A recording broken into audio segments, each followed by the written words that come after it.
It goes without spending in order for someone to pull such a crowd on his campaign rally and probably to get into an elective office.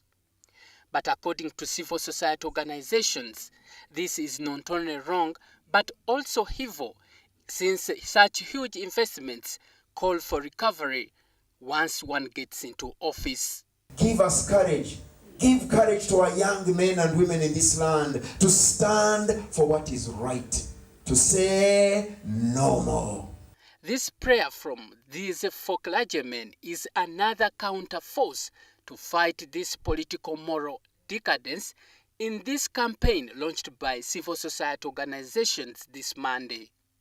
This prayer was preceded by an endorsement of commitment platform to fight the vice. This, as members that gathered here called for collective responsibility of everyone in fighting the vice. However, at the tail end, it appears that the person who receives money for his or her vote takes the day, but in the long run, the reverse is true. And a quick gain would be 100 shillings, 500 shillings. But that's what we want to change, that in order for us to fundamentally focus on the things that will change the country, to get good roads, to get good education and all that, we need to make sure that we strengthen government through bringing credible leaders and making sure that our leaders are not on pressure to do the wrong thing. The MPs are saying, no, we know he's giving money and you're taking the money.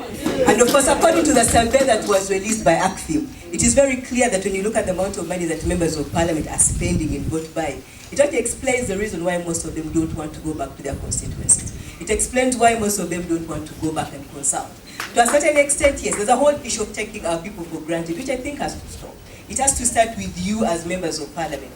With this going by the media and police reports, court ruling inclusive, properties of many politicians have been attached upon failing to pay money sharks and financial institutions, while others have been roughed up in the streets of Kampala by court bailiffs. Many politicians who showed up at this launch confessed Samuel Omoki has been a victim of this trend. But because people are poor, people accept to take this money that is brought in, which is very unfortunate. 2011, I was a candidate. Just before that, I won a by-election in 2010. But they brought in a lot of money. Some people come into politics for personal agenda, and others come into politics for communal agenda. And you citizens of this country, you should be able to differentiate the politicians that you think are coming into office simply because they want to do good for them, for their own stomachs, or those who want to benefit the community.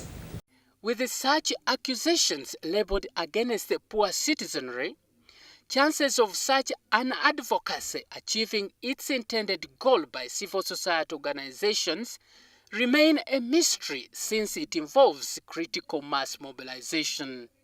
Paul Matovu, WBS News, Kampala.